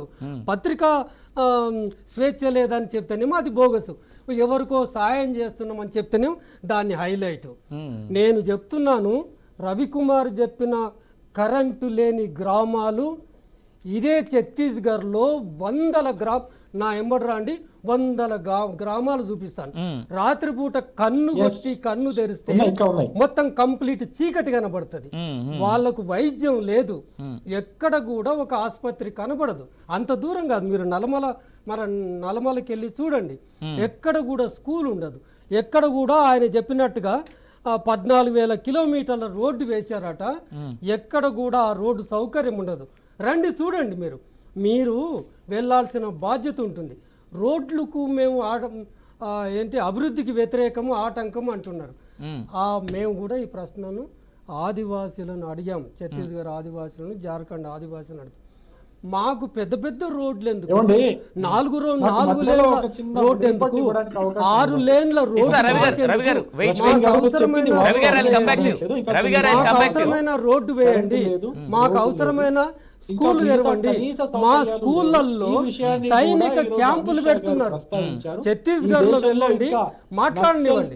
ఛత్తీస్గఢ్ లో స్కూళ్ళల్లో పోలీస్ క్యాంపులు, మిలిటరీ క్యాంపులు పెడుతున్నారు. స్కూళ్ళు లేవు, వైద్యం లేదు, ర్యాంప్ అంటూ మలేరియా ఉంది. మాట్లాడిస్తే కదా మాట్లాడినవారు మానవ కదా. హక్కుల వాస్తవం ఉల్లంఘన బయటకు మావోయిస్టుల పోతుంది ద్వారా కదా. జరుగుతుంది కాబట్టి ఆ దాన్ని విశ్లేషకులు అందరూ అణచివేయాల్సిందే వింటున్నారు. అని చెప్పేసి వాళ్ళు అమిత్ షా గారు చెప్తున్నప్పుడు చాలా నేను చాలా మౌనంగా విన్నాను. క్లియర్ గా ఆ చెప్పారు. ఓపిక ఉండాలి, రవి గారు, ఆ రవి గారు, సమయం ఉండాలి. వన్ బై వన్ రవి గారు I'll come back to you. రాసొద్దు. రవి గారు wait please, let's listen and will come back to. ఎందుకంటే చాలా హుందాగా ప్రవర్తిస్తున్నారు నాతో పాటు ఉన్నటువంటి విశ్లేషకులందరూ. ఆ హుందాతనాన్ని మనం మెయింటైన్ చేద్దాం. Please hold your voice and listen to him. Argument. Yeah Lakshman గారు ప్లీజ్. Sure. Sure. అయితే అందుకని ఏం చెప్తున్నామంటే ఈ డెవలప్మెంట్ అనేది డెవలప్మెంట్ నమూనా ఇప్పుడు మారిపోయింది. ఇప్పటి వరకు సాగిన ఆ సోకాల్డ్ డెవలప్మెంట్ ఏదైతే ఉంటుందో దేశంలో, భారతదేశంలో 2 కోట్ల ఉద్యోగాలు ఇస్తామన్నారు సంవత్సరానికి. ఏవవి నిరంతరం కొనసాగుతుంది ఈ ఉద్యమం, గుర్తుపెట్టుకోండి. అంటే ఒక చోట మీరు అణిచివేస్తే ఇంకొక చోటుకు వస్తుంది. 2 కోట్ల ఉద్యోగాలు ఇస్తామన్నారు, ఇవ్వలేదు. మొత్తం ఆకలిని, ఇప్పుడు నక్సలిజాన్ని తుడిచిపెట్టడం కాదు, ఆకలిని తుడిచిపెట్టండి. మీరు ఇస్తున్న సందేశము ఆకలిని తుడిచిపెట్టండి అని ఇవాళ నాకు అవకాశం ముఖ్యమంత్రి ఇస్తా రవి గారు hold. I'll come back to you. Ravi గారు please wait, we will come back to you. ఆర్థిక అంతరాలు పెరుగుతున్నాయి, ఆర్థిక అంతరాలు పెరుగుతున్నాయని అంతర్జాతీయ సంస్థలు చెబుతున్నాయి. ధనవంతుడు మొత్తం ప్రపంచ కుబేరుల్లో మన దేశంలోని కుబేరులు అందులోకి వెళ్ళిపోయినారు. ధనవంతులు సంపన్నులు అవుతున్నారు, పేదోడు అవుతుండు. ఎంత ఆర్థిక అసమానతం! ఈ ఆర్థిక అసమానత ఉన్నంత వరకు, దేశంలో ఆకలి ఉన్నంత వరకు, దేశంలో దరిద్రం ఉన్నంత వరకు ఈ ఉద్యమాలు, ఈ పోరాటాలు సాయుధంగానే నిరాయుధంగానే కొనసాగుతాయి. అయితే నాదొకటే ప్రశ్న. మనం చెప్పేదల్లా డెవలప్మెంట్ కేవలం కార్పొరేట్ శక్తులకు మాత్రమే. ఈ అన్ని ప్రభుత్వాల పాలసీలు సంపన్నులను చేయటం కోసం మాత్రమే ఉపయోగపడుతున్నాయి, కానీ ప్రజలకు ఏ మాత్రం అవి ఉపయోగపడటం లేదు. కాదంటే రూపాయి కిలో బియ్యం ఇస్తారు, ఆ కిలో బియ్యం ఇస్తారు కానీ నూనె ఇయ్యడు, ఉల్లిగడ్డ ఇయ్యడు. 80 కోట్ల మందికి భోజనం పెడుతున్నామంటున్నారు. 80 కోట్ల మందికి భోజనం పెడుతున్నారు అంటేనే 80 కోట్ల మందికి భోజనం దొరుకుతలేదని అర్థం. 80 కోట్ల మందికి నువ్వేం భోజనం పెడతలేవు. ఒకవేళ పెడితే దీన్ని బియ్యం విసిరేస్తున్నావేమో, కానీ అందులోకి నూనె కావాలి, ఉల్లిగడ్డ కావాలి, చింతపండు కావాలి, కారం, అదన్నీ ఎవరిస్తాడు? దోపిడీ జరుగుతుంది. ప్రజాస్వామ్యం ముసుగేసుకొని శ్రామిక ప్రజల, కర్షకుల ప్రజల, రైతుల శ్రమ దోపిడీ జరుగుతుంది. ఎట్లా జరుగుతుంది? ప్రజాస్వామ్యం అనే రాండ్రి ఎలక్షన్లో పాల్గొనండి. ఏ సామాన్యుడు ఎలక్షన్లో పాల్గొని కోట్లు, మన కాంగ్రెస్ నాయకులు ఉన్నారు ఇక్కడ, కోట్లు ఖర్చు పెడితే తప్ప ఒక ఎమ్మెల్యే కాలేడు. సార్ దాని తప్పు ప్రజలు. నాయకుల మీద మనం రుద్దకూడదు. ఎప్పుడైనా సరే ఓటు వేయాల్సింది ప్రజలు. డబ్బులు ఇచ్చినంత మాత్రాన ఓట్లు వేస్తున్నారంటే తప్పు ప్రజలది, నాయకులది అనటం లేదు. వాళ్ళు పెడుతున్న ఖర్చు చెప్తున్నాను సార్. వాళ్ళు పెట్టనియండి సార్. మన విఘ్నత కూడా మనకు ఉండాలి. ఓటే ఒక ఎమ్మెల్యే 33 కోట్లు ఖర్చు పెట్టారు. అవకాశం ఇస్తారా? ఇంత ఉంది. మా అందరికి రావాలి కదా అవకాశం. రైట్. అంటే ఆయన చెప్పిన దానికి నేను చెప్పాలా? రవి గారు వచ్చేసి మేము కూడా మాట్లాడగలం. ఆయన చెప్పిన దానికి మీకే కదా, మాకు కూడా వచ్చేసి చెప్పే శక్తి ఉంది. రైట్. దీనికి పక్కా సమాధానం నాకు తెలిసి రవి గారు, తులసిరెడ్డి గారు. టైం అయిపోతుంది. లేదు విల్ ఎక్స్టెండ్ ద టైం అండి ఇవాళ, ఎందుకంటే చాలా ఇంట్రెస్టింగ్ గా ఉంది టాపిక్ కూడాను. రవి గారు మీరు ఫినిష్ చేయండి. దాని తర్వాత తులసిరెడ్డి గారు. బ్రేక్ కి ముందు జయకృష్ణ గారు కూడా ఆయన హ్యాండ్ లేపడం జరిగింది. నాకు తెలిసి వీళ్ళందరూ సమాధానాల తర్వాత జయకృష్ణ గారు నాకు తెలిసి ప్రాపర్ ఎనాలిసిస్ తో, జయరామ్ గారు ప్రాపర్ ఎనాలిసిస్ తో ముందుకు వస్తారని నేను అనుకుంటా ఉన్నా. రైట్ రవి గారు, కొంచెం ఫాస్ట్ గా. నేనేమంటానంటే లక్ష్మణ్ గారు చెప్పిన కొన్ని విషయాలతో అంగీకరిస్తాను. కొన్ని గ్రామాల్లో ఇంకా రోడ్లు పడలేదు, కనీస సౌకర్యాలు లేవు. మనం మొత్తానికి కనీస సౌకర్యాలు లేవు. అయితే ఆ కనీస సౌకర్యాలని అడ్డుకుంటుంది ఎవరు? మావోయిస్టులే కదా. ఇప్పటికీ కూడా ఈరోజు అమిత్ షా గారు అదే చెప్పారు, మీటింగ్ లో కూడా అదే చెప్పారు. దాదాపు 8 కోట్ల మందికి కనీస సౌకర్యాలు అందకుండా అడ్డుకుంటున్నారు. ఇది మానవ హక్కుల ఉల్లంఘన. ఈ ప్రజాస్వామ్య దేశంలో ఇట్లా జరగకూడదు. వాళ్ళని ఖచ్చితంగా మీరు అణచివేయాల్సిందే. ఎందుకంటే మానవ హక్కుల ఉల్లంఘన జరుగుతుంది ఒక రకంగా. కాబట్టి అదే మొత్తానికి ఇటు తిరిగి మొత్తానికి అక్కడికే వస్తామండి. లక్ష్మణ్ గారు, మీరు చెప్పిన సమస్య మీరు చెప్తున్నారు, జరగట్లేదు, రావట్లేదు, కిలో బియ్యం ఇస్తున్నారు, అది ఇస్తున్నారు, కొన్ని ఇట్లా పడేస్తున్నారు, అభివృద్ధి జరగట్లేదు అని చెప్తున్నారు. అట్లాంటప్పుడు మీరు కూడా రండి, రాజకీయాల్లో మీరు కూడా రండి. మీరు కూడా ఈ ప్రజాస్వామ్య విధంగా ఎలక్షన్ లో పాల్గొనండి. మీరు కూడా వాయిస్ వినిపించండి. కానీ దానికి మార్గము గన్ను పట్టడం కాదు కదా అంటున్నా నేను. దానికి మార్గము గన్ను పట్టడం కాదు. గన్ను పట్టుకొని పోతే ప్రజాస్వామ్యానికి అర్థం లేదు కదా. ఈ ప్రజాస్వామ్య దేశంలో నేను అదే చెప్తున్నాను, మీరు యువతను మీ వైపు తిప్పుకోవడానికి రకరకాలైనటువంటి ఇవి మీరు అవి వేస్తూ యువతను తప్పుదారి పట్టిస్తూ ఈ దేశం యొక్క భవిష్యత్తు, యువత అంటేనే దేశం యొక్క భవిష్యత్తు, అటువంటి భవిష్యత్తు తరాలని మీరు ఖరాబ్ చేస్తున్నారు కదా. మేము అదే చెప్తున్నాము, మీకు నిజంగా పేద ప్రజలకి నిజంగా ఏదైతే కనీస సౌకర్యాలు అందట్లేదు కొన్ని గ్రామాల్లో అంటున్నారు, కొన్ని సెక్షన్స్ అంటున్నారు కదా, వాటి కోసం రండి, ఫైట్ చేద్దాం, వాటి కోసం కలిసి రండి, మాట్లాడదాం, వాటి కోసం రండి. ఇప్పుడు ఎవరు వినట్లేదు? కేంద్ర మంత్రులు వినట్లేదా? ప్రధానమంత్రి వినట్లేదా? కొన్ని రాష్ట్ర మంత్రులు వినట్లేదా? రాష్ట్ర ముఖ్యమంత్రులు వినట్లేదు? ఎవరు వినట్లేదు? అందరూ అందరికీ అవైలబుల్ ఉంటున్నారు, అందరూ అందరి సమస్యలు వింటున్నారు, ఎంతో కొంత ప్రయత్నం చేస్తున్నారు. ఎస్, గత 10 సంవత్సరాల నుంచి ఈ దేశంలో సమూలమైన మార్పులు వచ్చినాయి, ప్రగతి రథ చక్రాలు అనేవి చాలా స్పీడ్ గా పరిగెడుతున్నాయి, అందరికీ కూడా అభివృద్ధి ఫలాలు అందుతున్నాయి, అందరికీ ఇంకా మిగిలిన కొన్ని గ్రామాల్లో ఉన్నటువంటి ఈ గిరిజన ప్రాంతాల్లో కావచ్చు, గిరిజన గూడాల్లో కావచ్చు, వీళ్ళకు కూడా అందాలనేదే కదా మా తాపత్రయము. సరే, అంత ముందు 10 సంవత్సరాల క్రితం కంటే ముందు ఏదైతే కాంగ్రెస్ ప్రభుత్వం మిగతా ప్రభుత్వాలు ఉండినాయో అప్పుడు అంత స్పీడ్ గా జరగలేదు, కానీ ఇప్పుడు జరుగుతుంది కదా. ఇప్పుడు వాళ్ళు ఉన్నారు. రైట్. నాకు తెలిసి ఆయన కాల్ డిస్టర్బ్ అయినట్టు ఉంది అనుకుంటా. తులసిరెడ్డి గారు, మీరు మాట్లాడాల్సిన ఇచ్చినటువంటి నివేదిక ప్రకారం అయితే కొన్ని కోట్ల మంది దారిద్ర్యపు రేఖ నుంచి బయటపడ్డారు, పేదరికం నుంచి బయటపడ్డారు భారతదేశంలో అని చెప్పేసి క్లియర్గా చెప్తున్నాయి, చాలా సంస్థలు చెప్తున్నాయి. నేనేమంటున్నా, మీరు చెప్పే ప్రతి ఒక్క దానికి నేను అంగీకరిస్తూ మీ యొక్క విధానాన్ని తప్పుపడుతున్నాను, దాన్ని ప్రశ్నించే విధానాన్ని తప్పుపడుతున్నాను. మీరు గన్ను ఒకటే మీరు సమస్యకు పరిష్కారం అనుకుంటే తప్పు అంటున్నాను నేను. రండి మాట్లాడదాం. మీరు వామపక్ష మేధావులు ఎవరైతే ఉన్నారో ఆ మేధావుల వల్లనే వీళ్ళందరూ ఖరాబ్ అవుతున్నారు అనేది ఒక ఆరోపణ కూడా ఉంది. దాన్ని మీరు కొంచెం ఫైన్ ట్యూన్ చేయండి, దాన్ని కొంచెం మీ మేధో శక్తిని ఫైన్ ట్యూన్ చేసి దాన్ని కరెక్ట్ దారిలో పెట్టండి. అందరికీ అభివృద్ధి జరుగుతుంది, అందరికీ కనీస సౌకర్యాలు అందుతాయి, అందరూ కూడా ఈ మానవ వనరుల యొక్క అభివృద్ధి కోసమే కదండి మనం ఇంతవరకు మనం ఫైట్ చేస్తుంది. ఇన్ని లక్షల కోట్ల బడ్జెట్ ఖర్చు చేస్తున్నాయి ప్రభుత్వాలు, వాటన్నిటి గురించే కదా మనం ఇంతగా అది చేస్తున్నాం. నేను ఎక్కడ కూడా ఈ డిస్కషన్ యొక్క హుందాతనాన్ని ఎక్కడ కూడా తగ్గించాలనో మీ యొక్క ఆవేదనను నీరుగార్చాలనో కాదు. మీకు ఎంత ఆవేదన ఉందో నాకు కూడా అంతే ఆవేదన ఉంది, అంతకంటే ఎక్కువ నేను కూడా మారుమూల ప్రాంతం నుంచి వచ్చిన వాడిని కాబట్టి నేను కూడా చెప్తున్నాను, మీ ఆవేదన అర్థం చేసుకుంటున్నాను. రేస్ రండి, బయటికి రండి, మాట్లాడదాం, కూర్చుందాం, ఎటువంటి సమస్యకి ఎటువంటి పరిష్కారం అనేది తులసిరెడ్డి గారు మాట కూడా విందాం.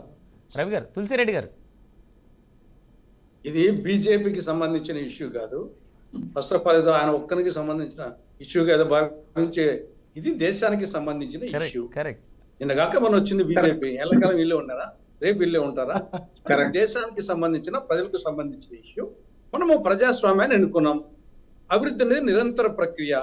ఆ నిరంతర ప్రక్రియను అభివృద్ధిని వచ్చేసేసి ప్రజాస్వామ్య పద్ధతిలో నీకు బ్యాలెట్ ఉండగా బుల్లెట్ ఎందుకు, నీకు అభివృద్ధికి వచ్చేసి సాయుధ పోరాటం ఎందుకు అంటాను, నీకు వచ్చేసి ప్రజాస్వామ్య పద్ధతిలో అభివృద్ధిని సాధించడానికి అవకాశం ఉన్నప్పుడు ఈ 77 సంవత్సరాలు అభివృద్ధి జరగలేదా? నా బాల్యంలో మా ఊరికి వచ్చింది 1972లో కరెంట్ వచ్చింది, మరి అంతవరకు లేదు. కాబట్టి మనం అభివృద్ధికి వచ్చేసి కూడు గూడు గుడ్డ విద్య వైద్యము త్రాగునీరు ఏమిటి, స్వాతంత్రం వచ్చినప్పుడు పరిస్థితి ఏమిటి, ఇప్పుడు పరిస్థితి ఏమిటి? ఆ రోజు వచ్చేసి అన్నం తినాలంటే 3 పూట్ల తినే పరిస్థితి లేదు, ఒక ఆవువ తినాలంటే పండగ రావాలా, లేకుంటే బంధువులు రావాలా, రోగం రావాలా, ఆ పరిస్థితి ఉన్నది. ఇప్పుడు వచ్చేసి స్కీములు లేవా? కూడుకు స్కీమ్ ఉంది, గూడుకు స్కీమ్ ఉంది, గుడ్డకు స్కీమ్ ఉంది, విద్యకు స్కీమ్ ఉంది, వైద్యానికి స్కీమ్ ఉంది. దానికి వచ్చేసి యంత్రాంగం వచ్చేసి జిల్లా పరిషత్తులు ఉన్నాయి, మండల పరిషత్తులు ఉన్నాయి, గ్రామ పంచాయతీలు ఉన్నాయి, సచివాలయాలు ఉన్నాయి, మొన్నటి వరకు వాలంటీర్స్ ఉన్నారు. కాబట్టి స్కీములు ఉన్నాయి, వ్యవస్థ ఉంది. మీరు కూడా వ్యవస్థలోకి రండి. దానికి సాయుధ పోరాటం ఎందుకంటాను వచ్చేసి నీకు సమస్యను పరిష్కారం కోసము ప్రజాస్వామ్య పద్ధతిలో వచ్చేసి మేమందరం వచ్చేసి ఆయన చెప్పాను లక్ష్మణ్ కంటే మేముగా బీదోళ్ళం, మేమైనా వచ్చేసి రాజకీయాలు అంటేనే అందరం వచ్చేసి అటోళ్ళు కాదు, ఆయన కంటే బీదోళ్ళం వచ్చేసి మేము వచ్చేసి ఎమ్మెల్యేకి నేను కూడా పోటీ చేయలేదు డబ్బు లేని ఉద్దేశంతో, కానీ నా వాయిస్ వినిపిస్తున్నాను. నేను ఎమ్మెల్యే కంటే చేయకపోవచ్చు, పులిందర కంటే చేయాలంటే నా డబ్బులు లేక నేనే వద్దన్నాను, కానీ నా భాష వినిపిస్తున్నా కదా. కాబట్టి రోడ్డు బాగాలేదు, రాయచోటి వేంపల్లి రోడ్డు వేయని చెప్పేసి పవన్ కళ్యాణ్కి వచ్చేసి ఈ యొక్క కడప రాజంపేట కోడూరు నేషనల్ హైవే వచ్చేసి అటవీ అనుమతి రాక నిలిచిపోయింది, దాన్ని చేయడం చెప్పి చట్టం రాస్తున్నాము, వాయిస్ వినిపిస్తున్నాం రోజు. కాబట్టి ఎక్కడ ఏ సమస్య వచ్చినా ప్రజాస్వామ్య పద్ధతిలో, గాంధీ పద్ధతిలో, అహింసా పద్ధతిలో మన వాయిస్ వినిపిస్తాం. కాబట్టి ఆ విధంగా ఉన్నప్పుడు అభివృద్ధికి సంక్షేమానికి ప్రత్యామ్నాయ మార్గం ఉన్నప్పుడు సాయుధ పోరాటం ఎందుకు అంటాను? ఎవరి మీద సాయుధ పోరాటం? రైట్. ఎవరి కోసం? ఎవరిచ్చారు ఆ హక్కు నీకు సాయుధ పోరాటం? ఎవరిచ్చారు? వచ్చేసి ప్రజాస్వామ్యం వచ్చేసి నీకు వాయిస్ వచ్చేసి కేంద్ర ప్రభుత్వము, రాష్ట్ర ప్రభుత్వము, స్థానిక ప్రభుత్వాల రూపంలో నీకు వాయిస్ వినిపించేదానికి వచ్చేసి ప్రజాస్వామ్య పద్ధతులు ఉన్నాయి, చేసేదానికి వచ్చేసి యంత్రాంగం ఉంది, వాళ్ళతో చేయొచ్చు. దానికి సాయుధ పోరాటం ఏంది? ఎవరు ఎంపుడు పోయి నువ్వు చంపుతామన్నావా? ఆ రోడ్డు ఏమైనా అడగాలి కానీ రోడ్డు వేయకుండా నువ్వు చంపుతాం, ఇదే వచ్చేసి మావోయిజము, ఇదే మనకు కావాల్సింది. Right. Questions to be answered నిజంగా. రైట్. జయరామ్ గారు అప్పటి నుంచి మీరు ఎదురు చూస్తా ఉన్నారు, అందరి మాటలు విన్నారు, బీజేపీ. యా, చెప్పండి జయరామ్ గారు. చెప్పండి. మీరే చెప్పాలి, అప్పటి నుంచి వింటా ఉన్నారు కాబట్టి. ఓ పక్క ఇన్ఫ్యాక్ట్ ఈ చర్చలో ఎందుకో నాకు చాలా ఇంట్రెస్టింగ్ థింగ్ ఏంటంటే, ఇటు కాంగ్రెస్ నేత అటు బీజేపీ నేత ఇద్దరు కలిసి కూడబడుకొని మాట్లాడుతున్నట్టుగా ప్రాపర్గా ఉండింది ఇది. ఎందుకంటే both the parties is speaking about development కాబట్టి నాకు చాలా చాలా హ్యాపీగా అనిపించింది. ఎందుకంటే దేశం యొక్క భవిష్యత్తు, దేశం యొక్క డెవలప్మెంట్ ఇంపార్టెంట్. రెండు పార్టీలు మాట్లాడుతూ ఉన్నాయి. సత్యం గారిని మాట్లాడతారు ఆయన. కూడా. ఇక్కడ విషయం ఏంటంటే, అందరి ఉద్దేశము మనుషులను బతికించుకోవడం కోసం. ఉద్దేశము బలమైంది అయినప్పుడు, మన విజన్, మన టార్గెట్ కరెక్ట్ గా ఉన్నప్పుడు డిఫరెంట్ గా సక్సెస్ అవుతాం. దానికి బుల్లెటే ఉండాల్సిన పని లేదు, జస్ట్ పెన్ ఉంటే చాలు. నా భారతదేశ కాన్స్టిట్యూషన్ గొప్పదని నేను మనస్ఫూర్తిగా భావిస్తాను. ఎందుకు అంత గొప్పగా నా కాన్స్టిట్యూషన్ నేను గౌరవిస్తాను అంటే, అనేక అంశాలను దీంట్లో రూపొందించింది. ఆర్టికల్ 38. ఆర్టికల్ 38 లో ఉన్న అంశాలను ఏముంది అంటే, ఎక్కడైతే ఒక కార్పొరేటివ్ కంపెనీ, లక్ష్మణ్ గారు చెప్తున్నట్టుగా, ఎక్కడైతే కార్పొరేటివ్ కంపెనీసే మోసం చేస్తున్నా అనే దానికి కొన్ని కార్పొరేటివ్ కంపెనీలు మోసం చేస్తుండొచ్చు, కానీ ఇంకా మన రాజ్యాంగము దాన్ని పరిరక్షిస్తూనే ఉంది. రాజ్యాంగంలో రాసింది బాబాసాహెబ్ అంబేద్కర్ ఏంటంటే, ఆర్టికల్ 38A ప్రకారము భూమి, నీళ్లు, నిధులు, అక్కడ ఉండే స్వేచ్ఛమైన పూర్తి స్వేచ్ఛ, దాంతో పాటు వచ్చేసి మన డబ్బులను ఆ కంపెనీ తీసుకున్నప్పుడు కానీ, హాస్పిటల్ తీసుకున్నప్పుడు కానీ, విద్యా సంస్థ తీసుకున్నప్పుడు కానీ, ఇక్కడ ఎలాంటి డిస్ప్యూట్ లేకుండా 25% లోకల్ గా ఉండే పీపుల్ కి విద్య అయితే విద్యను అందించాలి ఫ్రీగా, వైద్యం అయితే వైద్యాన్ని అందించాలి, ఎలాంటి ఎక్స్పీరియన్స్ లేకున్నా కూడా ఉద్యోగ అవకాశాలు అక్కడ యువతకు ఇవ్వాలనేది నా రాజ్యాంగంలో రాసింది. రైట్. ఇది ఏ బుల్లెట్ తోనో ఏ వెపన్ తోనో చెప్తే అది రాయలేదు, కూర్చొని ఇది రాసిన విషయం. ఇది ఆర్టికల్ 38. ఇంకొక అంశము దీనికంటే ముందు మనం ఇవ్వడానికి 1946 తెలంగాణ పోరాటాలు వచ్చింది కానీ, తెలంగాణ సాయుధ రైతాంగ పోరాటం మొదలైంది కానీ, అక్కడి నుంచి మొదలు పెట్టినట్టు అవుతే ఇక్కడ ఉండేది ఓన్లీ భూమి కోసం, భుక్తి కోసం. అంటే ఒకటి వచ్చేసేమో భూమి మీద పోరాటం జరిగింది, ఇంకోటి వచ్చేసేమో తిండి కోసం పోరాటం జరిగింది. తులసిరెడ్డి గారు చెప్పినట్టుగా తిండి లేక చాలా మంది ఉన్నాం, ఆ కుటుంబాల నుంచి వచ్చినమే. సో మనం ఈ రోజు తిండి ఉండొచ్చు, కానీ మన తల్లిదండ్రులు తిండి లేకుండా బతికిన రోజులు మాత్రము డిఫరెంట్ గా ఉన్నాయి. సో ఆ పోరాటాలు ఏంటంటే భూమి కోసం, అంటే ఎవరైతే భూమి ఉందో అక్కడి నుంచి వచ్చిండే దున్నేవాడికే భూమి ఇవ్వాలనే దాన్ని. అప్పుడు కూడా ఈ ప్రభుత్వం ఏం చెప్పిందంటే, ఇందిరాగాంధీ ప్రభుత్వం ఏం చేశారు, అప్పుడు వారు ప్రభుత్వంలోకి వచ్చిన తర్వాత ఈ పోరాటాలన్నీ దృష్టిలో పెట్టుకొని ల్యాండ్ సీలింగ్ యాక్ట్ తీసుకొచ్చారు. ల్యాండ్ సీలింగ్ యాక్ట్ వచ్చిన తర్వాత గౌరవనీయులు పివి నరసింహారావు గారు దగ్గరగా 403 ఎకరాలు వాళ్ళ విలేజ్ లోపల ఆయన హ్యాండ్ ఓవర్ చేశారు. ల్యాండ్ సీలింగ్ యాక్ట్ అంటే అప్పుడు అంటే గౌరవంగా, తను ఎవరు అడగలేదు చేయమని, ఆయనే గౌరవంగా ల్యాండ్ సీలింగ్ యాక్ట్ లోపల నా ల్యాండ్ను నేను ఇస్తున్నానని చెప్పేసి పివి గారు హ్యాండ్ ఓవర్ చేశారు. ఆ ఇసునూరు ప్రతాప్ రెడ్డి అనే వ్యక్తి 1000 ఎకరాలు ఉంటే జనాలను ఆయన పీడించుకు తిన్నాడు.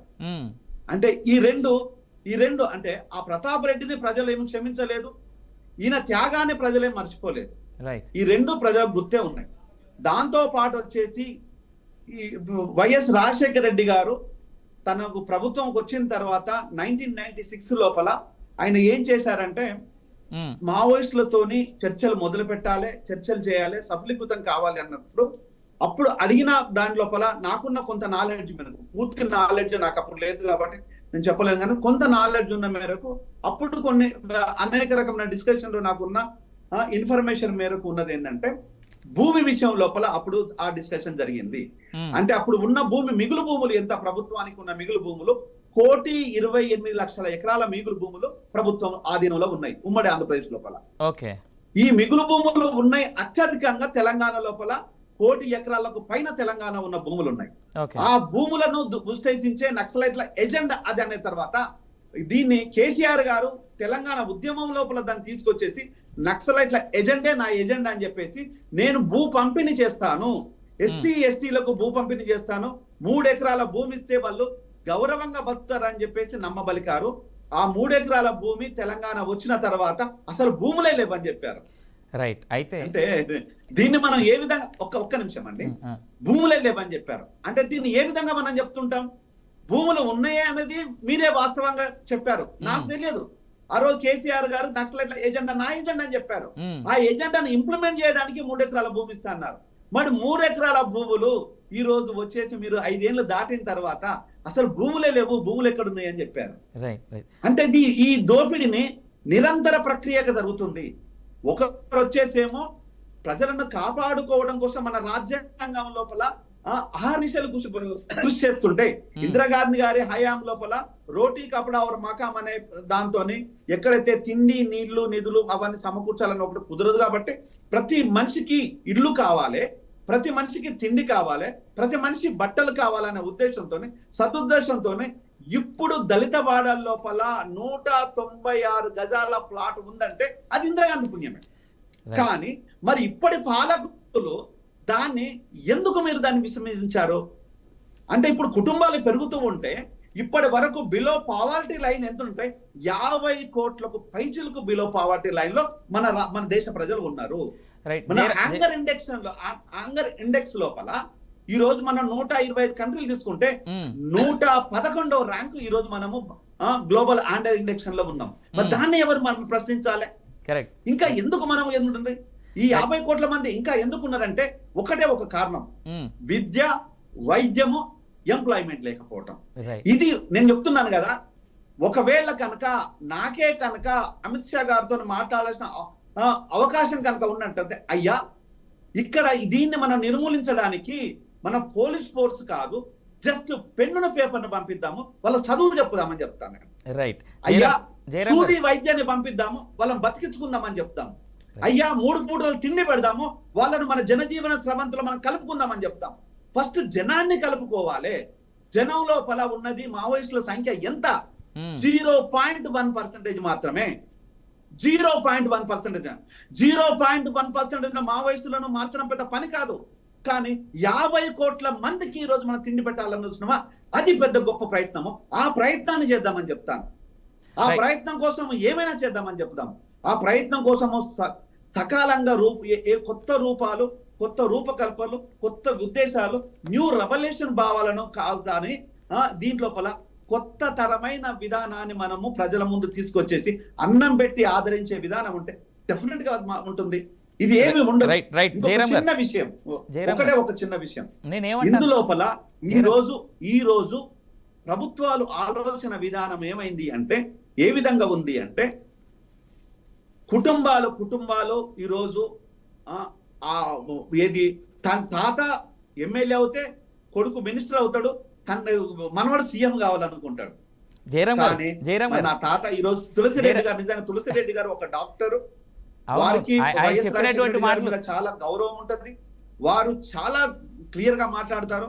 మా రవి కావచ్చు, మా సత్యమన్న కావచ్చు, లక్ష్మణ్ గారు కావచ్చు, వీళ్ళంతా మనము బాధలతో ఉన్నాం. అంటే ఈ రోజు మనము రాజకీయాల్లోకి వచ్చేసి మన భావాజాలాన్ని, ప్రజల కోసం మాట్లాడే విధానాన్ని వీళ్ళే కదా మాపేది. మాదిగోళ్ళ పేరు మీద ఒక మాదిగ డెవలప్ అయితే డెవలప్ అయినట్టు కాదు. డెవలప్ అయినట్టు కాదు. ఒక బీసీలు డెవలప్ అయితే మిగతా బీసీలు డెవలప్ అయినట్టు కాదు. నుంచి వాళ్ళను గౌరవంగా వైదొలిగితే ఇంకా కుటుంబాలు వెనక ఉన్నాయని చెప్పడానికి ప్రయత్నం చేస్తున్నాను. రైట్. జయరామ్ గారు, నన్ను మన్నించాలి. నా ప్యానెల్లో ఉన్న మెంబర్స్ అందరికి కూడా ఒక రిక్వెస్ట్ ఏంటంటే, మనకి ఇంకో కరెక్ట్గా 5 minutes టైం ఉంది. 5 ప్యానల్ మెంబర్స్ ఉన్నారు. నేను ఒక్కొక్కరికి 1 minute టైం ఇచ్చేందుకు నాకు ఆస్కారం ఉంది. నన్ను మన్నించాలి ఇవాళ. ఇక్కడ ఇంకొక మాట ఏంటంటే ప్యానల్ మెంబర్స్ అందరితో ఆల్మోస్ట్ అందరు panel members except professor Lakshman గారు వదిలేస్తే అందరూ కూడా మావోయిజం భారతదేశానికి అవసరం లేదని చెప్పారు. రైట్. అయితే లక్ష్మణ్ గారితో మొదలెడదామని నేను అనుకుంటున్నా, కానీ ఆయన మాట నేను లాస్ట్లో వింటా. ఫస్ట్ అంద సత్యం గారితో కంక్లూజన్ తీసుకుందాం. సత్యం గారు, మనకి చాలా తక్కువ మీరు time ఉంది. 1 నిమిషం ఇచ్చి 1 నిమిషం ఉంది అంటున్నారు. అంటే అంటే డిబేట్ నడిపి మీరు 1 నిమిషం ఉంది అంటారు. కంక్లూజన్ కి సార్, నేను ఒక ప్రశ్న వేస్తాండి. ఇప్పటి వరకు చెప్పిన ఆన్సర్స్ లో చాలా అభివృద్ధి అవుతుంది, చాలా అభివృద్ధి అవుతుంది, కార్పొరేట్ వల్ల అభివృద్ధి అవుతుందని అన్నారు. ఒక ఎగ్జాంపుల్ విద్యారంగం తీసుకోండి. ఇవాళ పేదలు, ఎస్సీ, ఎస్టీ, బీసీలు, అగ్రకులు ఉన్నటువంటి పేదలందరూ గవర్నమెంట్ స్కూల్స్, గవర్నమెంట్ కాలేజెస్లో ఉన్నారు. మీరు పోయి లెక్క తీసుకోండి, 95% వాళ్ళే ఉన్నారు. Correct. Private schools, corporate schools, corporate colleges లో ధనికులు ఉన్నారు. ఈ ధనికులందరూ కలిపి మన విద్యారంగం 75% పెరిగింది, లిటరసీ, గ్రాడ్యుయేట్స్ 28% పెరిగిందని ఉపన్యాసాలు ఇస్తాం. ఈ ధనిక వర్గాలందేమో కార్పొరేట్ స్కూల్స్, కార్పొరేట్ కాలేజెస్ పోయి అమెరికాలో సెటిల్ అయ్యారు 60 లక్షల మంది. ఈ గవర్నమెంట్ స్కూల్లో చదివిన వాళ్ళందరేమో అటెండర్లు లేకపోతే చపరాసులుగా ఉన్నారు. అందరూ చదువుకుర్రు, బాగా డెవలప్ అయ్యారని ఎట్ట అంటారండి మీరు? ఇది ఒక ప్రశ్న. నాకు మీరు టైం ఇవ్వట్లేదు. ఇది కరెక్ట్ కాదు. మీరు డిబేట్ పెట్టేది ఇది కరెక్ట్ కాదు. రెండవది అట్లాగే వ్యవసాయ రంగంలో చాలా అభివృద్ధి అయింది, చాలా స్కీములు ఉన్నాయి అంటున్నారు. ఎన్నాళ్ళు స్కీములు ఇస్తారండి? ఎన్నాళ్ళు ముద్దలు ఇసిరేస్తారు? ఇప్పుడు పాత్రదారులు కావాలండి. You are creating beneficiaries. మీరు లబ్ధిదారులను క్రియేట్ చేస్తున్నారు. 80 ఏళ్ల సంది లబ్ధిదారులను సృష్టిస్తున్నారు. అంటే మేము ఇస్తే మీరు తీసుకొని అంటున్నారు. పాత్రదారులు ఎప్పుడు చేస్తారు ప్రజల్ని? ప్రజలు పాత్రదారులు అయితే ప్రజల చేతుల్లో, అందరి చేతుల్లో కూడా ప్రొడక్షన్ ఫ్యాక్టర్స్ ఉంటే అప్పుడు పాత్రదారులు అవుతారు. నేను ఇచ్చేది నువ్వు తీసుకునేది ఉంటే ఎన్ని ప్రభుత్వాలు వచ్చినా తీసుకునే వాళ్ళకి మేము చేస్తున్నాం, ఇళ్ళు ఇస్తున్నాం, లేకపోతే బో పెడుతున్నాం, స్కీములు ఇస్తున్నాం. ఎన్నేళ్ళు? 80 ఏళ్ళు పెట్టారు. ఇంకా 80 ఏళ్ళు పెట్టడానికి సిద్ధమయ్యారా మీరు? వీళ్ళ పాత్రదారులు చేయాలంటే ఖచ్చితంగా ల్యాండ్ రిఫార్మ్స్ కరెక్ట్ గా ఇంప్లిమెంట్ కావాల్సి ఉండే. 80 ఏళ్ళు అయింది, కాలేదు. అయినా మేము తిండి పెడుతున్నాం, లేకపోతే స్కీములు పెడుతున్నాం అని చెప్తారు. ఎవరికి కావాలి ఇవి? అంటే వీళ్ళు ఇంకా ఈ వర్గాలు, ఈ 70-80 కోట్ల మంది ఇట్లాగే బెనిఫిషియరీగా ఉండాలన్నా? ఇది రెండో ప్రశ్న. తర్వాత మూడో ప్రశ్న, అందరికి డెమోక్రసీ ఉంది, అందరికి డెమోక్రసీ ఉంది. డెమోక్రసీ వాళ్ళ సాయుధ పోరాటాన్ని నేను సమర్థించట్లే, కానీ ఏమి డెమోక్రసీ అండి? ఇవాళ తెలంగాణలో ఏ కులం నుంచి ఎంతమంది ఎమ్మెల్యేలు వచ్చారు?